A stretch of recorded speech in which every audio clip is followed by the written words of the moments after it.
కేసీఆర్ ఎంట్రీతో రాష్ట్ర రాజకీయాల్లో తిట్ల వరద మొదలైంది. మళ్లీ పాత కథ రిపీట్ అవుతుంది. 2 ఏళ్లు సైలెంట్ గా ఉన్న గులాబీ బాస్ వచ్చి రాగానే ప్రెస్ మీట్ లో తోలు తీస్తానని వార్నింగ్ ఇచ్చారు. దీనికి సీఎం రేవంత్ కూడా గట్టిగానే రియాక్ట్ అయ్యారు. కేసీఆర్ చింతమడకలోనే చీరి చింతకు కడతా అంటూ హెచ్చరించారు. అటు కేటీఆర్ కూడా రేవంత్ పై అనుచిత వ్యాఖ్యలు చేశారు. ఇలా కాంగ్రెస్ బీఆర్ఎస్ లీడర్లు తిట్ల పురాణం అందుకున్నారు.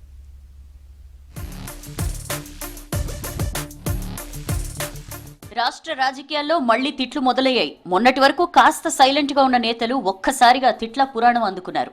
బీఆర్ఎస్ పవర్లో ఉన్నన్నాళ్లు ప్రతిపక్షాలను నోటికొచ్చిందల్లా తిట్టేవారు కేసీఆర్. నాడు సీఎం హోదా కూడా మర్చిపోయి చవటలు, దద్దమ్మలు, రండలు అంటూ విమర్శించేవారు. కానీ 2023 అసెంబ్లీ ఎన్నికల్లో బీఆర్ఎస్ ఓడిపోయి కాంగ్రెస్ అధికారంలోకి వచ్చాక ఈ తిట్ల పురాణం తగ్గింది. అప్పుడప్పుడు అధికార ప్రతిపక్షాల మధ్య కొంచెం ఘాటు విమర్శలు వచ్చినా తిట్లు మాత్రం లేవు. అయితే ఇటీవల కేసీఆర్ ఫామ్ హౌస్ ను వీడి రీఎంట్రీ ఇవ్వడంతో మళ్లీ పాత కథ రిపీట్ అవుతోంది. వచ్చి రాగానే తోలు తీస్తా అని కేసీఆర్ స్టార్ట్ చేస్తే చీరి చింత కడతాం అంటూ సీఎం రేవంత్ కౌంటర్ ఇచ్చారు. ఇది ఇక్కడతో ఆగలేదు. వీరిద్దరిలో మధ్యలోకి కేటీఆర్ ఎంటర్ అయి ఎడమకాలి చెప్పుతో కొడతా అంటూ పీక్స్ కు తీసుకెళ్లారు. ఇలా 2 పార్టీల్లోని పెద్ద లీడర్లు విమర్శలు గుప్పించుకోవడంతో ఇతర నేతలు తామేం తక్కువ తినలేదన్నట్టు అదే దారిలో నడుస్తున్నారు. నువ్వు ఒకటంటే మేం 10 అంటాం అన్నట్లు సిచ్యువేషన్ మారింది.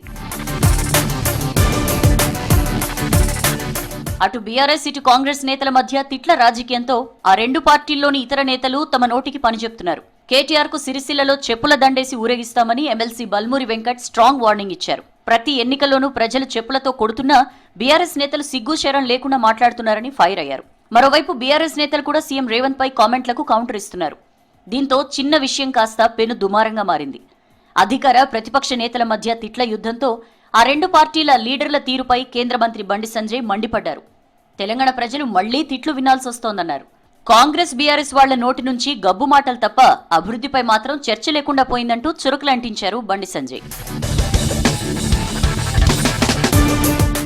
బీఆర్ఎస్ నేతలతో సమావేశం తర్వాత ప్రెస్ మీట్ పెట్టి ప్రభుత్వానికి హెచ్చరికలు జారీ చేశారు కేసీఆర్. తోలు తీస్తా, ఇప్పటిదాకా ఒక కథ, ఇక నుంచి ఇంకో కథ అంటూ స్ట్రాంగ్ వార్నింగ్ ఇచ్చారు.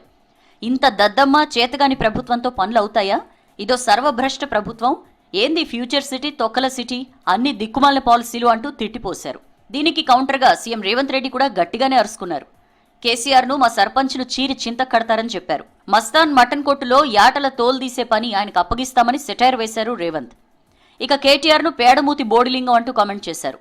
రేవంత్ కామెంట్స్ పై కేటీఆర్ ఎంటర్ అయి తనకు రేవంత్ దొరికితే ఎడమకాలి చెప్పుతో కొడతానంటూ తీవ్ర స్థాయిలో మాట్లాడారు.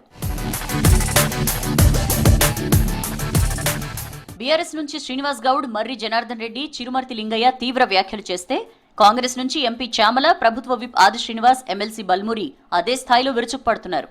ఈ క్రమంలో కేంద్ర మంత్రి బండి సంజయ్ కల్పించుకుని 2 పార్టీలపై ఫైర్ అయ్యారు. దీంతో రాష్ట్ర రాజకీయాలు హాట్ గా మారాయి. దాదాపు 10 నెలల తర్వాత ఫామ్ హౌస్ నుంచి బయటకొచ్చిన కేసీఆర్ తెలంగాణ భవన్లో పార్టీ నేతలతో సమావేశం నిర్వహించారు. పాలమూరు రంగారెడ్డి ప్రాజెక్టుపై 3.5 గంటల పాటు చర్చించారు.